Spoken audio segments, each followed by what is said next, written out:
سے ہی بہتا ہے، پانی تو پہاڑوں سے ہی ٹپکتا ہے۔ میرے بھائیوں، اللہ رب العزت نے اپنے نبی کی جو شان بیان کی ہے وہ اس سے بھی بڑھ کر کے ہے کہ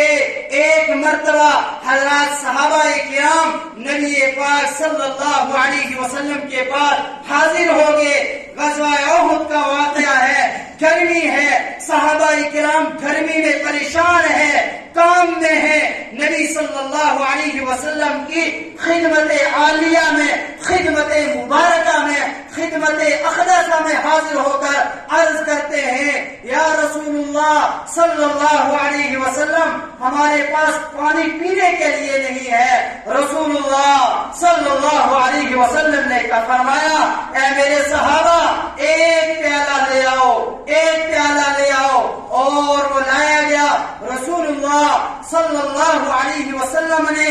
اپنے ہاتھ مبارک اس پیالے میں ڈالے تو اس پیالے سے پانی کے چشمے نکل آئے۔ یہ میرے نبی صلی اللہ علیہ وسلم کی شان اللہ نے قرآن میں فرمائی، وَرَفَعْنَا لَكَ ذِكْرَكَ، اے میرے حبیب، میں نے آپ کے ذکر کو اونچا کر دیا۔ کتنا اونچا کیا؟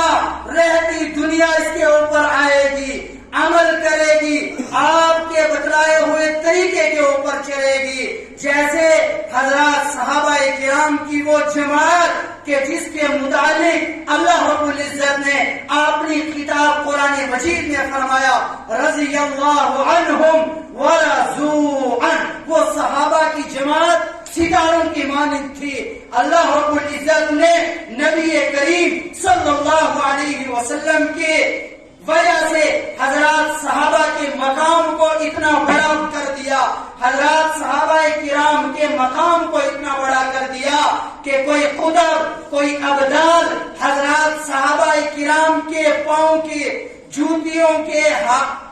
دھول کے برابر نہیں ہو سکتا۔ میرے بھائیوں، یہ نبی کریم صلی اللہ علیہ وسلم کی شان کو اللہ نے بلند فرمایا، ان لوگوں کو جواب دیا جو نبی کریم صلی اللہ علیہ وسلم کے متعلق طرح طرح کی افواہیں پھیلا رہے تھے،